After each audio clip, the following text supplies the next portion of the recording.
So, I had an idea, playing all Call of Duty campaigns, and today's video is about.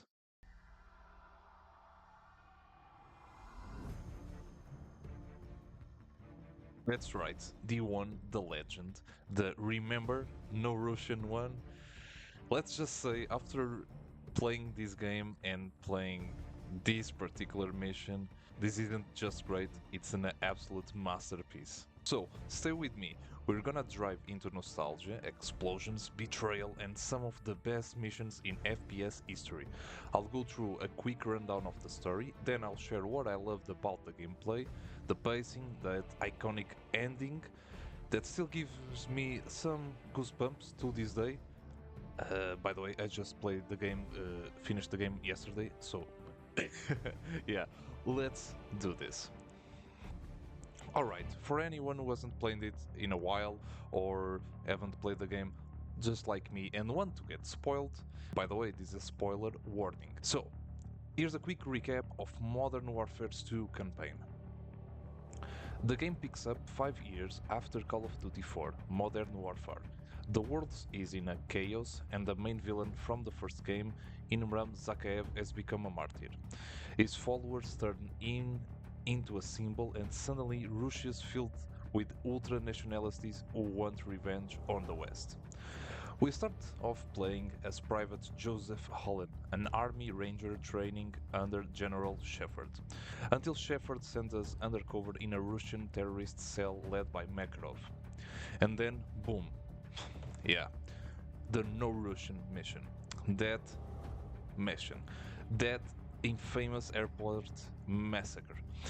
So, I played the game for 2 days, and I gotta say, it was one hell of a scene. I can get now why some people say and why it was so controversial at the time. It's one of the most shocking and controversial moments in this game and even maybe gaming history. You're undercover watching civilians get gunned down. Myself, I really killed them too, and you can't stop it. And then Makarov betrays you, kills you, basically, and leaves your body behind to frame the United States. It kickoffs World War III. Russia invades the US, and suddenly you're fighting in suburban neighborhoods, burger joints, and the White House itself. Meanwhile, our old friends Soap, McTavish, and Captain Price are back with Task Force 141 chasing Makarov across the globe. From the favelas of Rio de Janeiro, god damn it, the missions were good but hard as hell, to the snowy mountains of Kazakhstan. And honestly, the story just never slows down. It's like a non-stop roller coaster of explosions, betrayals, cinematics, moments that I felt really something straight out of a blockbuster movie. So far, it is so good as Modern Warfare 1. You've got missions like Cliffhanger, where you and Soap sneak through a Russian base in the snow with silenced pistols, then jump off a cliff with grabbing hooks. You've got Takedown, where you're sprinting through the favelas chasing a guy named Rojas, while bullets fly everywhere. And then, of course, Wolverines, where you defend a McDonald's looking fast food joint from invading Russians. I mean, I like that mission, but it was so wild and so many repetitive gameplays, but that's okay. But the story keeps twisting. Shepard, who we thought was the hero, turns out to be the real villain. He betrays Task Force 141, kills Ghost and Grudge, and I felt really sad.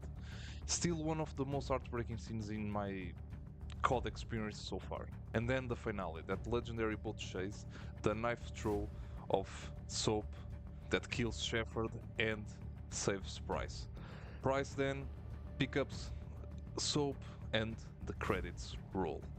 Absolute masterpiece. Now, story aside, let's talk about how Modern Warfare 2 feels. Because man, this game feels amazing, really amazing. When I played, the first thing that hit me was how tight the gameplay still is. I know I played the remastered version, but the details and the care the devs put in this game, it makes me really, really, really love the game. Just like COD 4. The gunplay has that satisfying snap Every weapon feels powerful, every hit marker sounds clean, and the pacing is just perfect. There's no open world, no filler, just handcraft missions that keep changing up what you're doing every few minutes. 1 second you're sneaking around with a silent sniper rifle in a blizzard, the next you're using a predator missile to blow up enemies in a parking lot, then you're dual wielding pistols in slow motion, breaching doors and saving hostage. Man, it's just pure cinematic chaos, but it works. Okay, it works. And it's all backed by M. Zimmer's soundtrack. Yeah, the M. Zimmer's. Jesus, man, everything. Gameplay, music. The music gives everything this dramatic emotional weight that turns missions into movie moments. And there are not cheap moments, okay? They're not just there to be there. Those moments make the story and the game itself be more complete. Like when you're storming the White House of their own accord, the smoke in the air, the red flares, the music swelling, goosebumps every time. And I gotta say, I love how the campaign doesn't waste time trying to explain everything, it just throws you in. You're switching perspectives constantly, Rangers, Task Force 141, different countries, and it all somehow ties really good together. Modern Warfare 2 didn't care if it made perfect sense, it just cared if it was awesome. And guess what? It was. If I had to pick my top two missions from Modern Warfare 2, I'd go with No Russian, because it's iconic as hell. You guys know it. Not because it's that fun, because the gameplay is really slow at first, but because it's unforgettable. No other game dare to hit that kind of emotional nerve. And the end game. I like that final chase and the knife throw in gaming history. Man, you had to be there. Things I didn't like too much was about that mission from defending the McDonald's restaurant, because that mission is kind of repetitive, and it isn't filler, but it feels a bit like it. But yeah. And can we talk about the characters? Soap, great once again. Price, absolute perfection. Ghost Roach, my two dudes. These guys define what we think of when we think Call of Duty campaign. Each one of them have a lot of personality, and for me that is just perfect for the game. Ghost's death scene alone probably traumatized an entire generation of gamers. I played and yeah, I'm not gonna lie, I was sad when I saw that Shepard just killed him. And I was kind of jaw dropped. That was the moment you knew this story was something different, if you had for any doubts until now. After playing the game, all I can say is Modern Warfare 2 still holds up.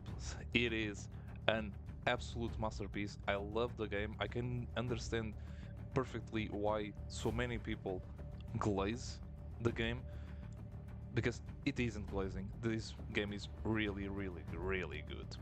It's cinematic, it's emotional, and packed with variety. It never feels like it's trying to be 100% realistic. It's trying to be epic and awesome, and it nails it perfectly. Maybe have some clunky moments, AI that stands in doorways, somewhere pacing here and there, but I mean, dude, who cares? I'm loving the experience of playing all the COD games, and this one was unforgettable. This is the kind of campaign that reminds me why I'm falling in love with Call of Duty and why this franchise has so many fans. So, on a scale from 0 to 10, I'm giving Modern Warfare 2 a solid 9 out of 10. It's nearly perfect, it defined a generation, iconic characters, iconic moments, just like COD 4, but the mission of the defender of the McDonald's, some repetitive moments from the favelas, made me just didn't enjoy it 100% the game.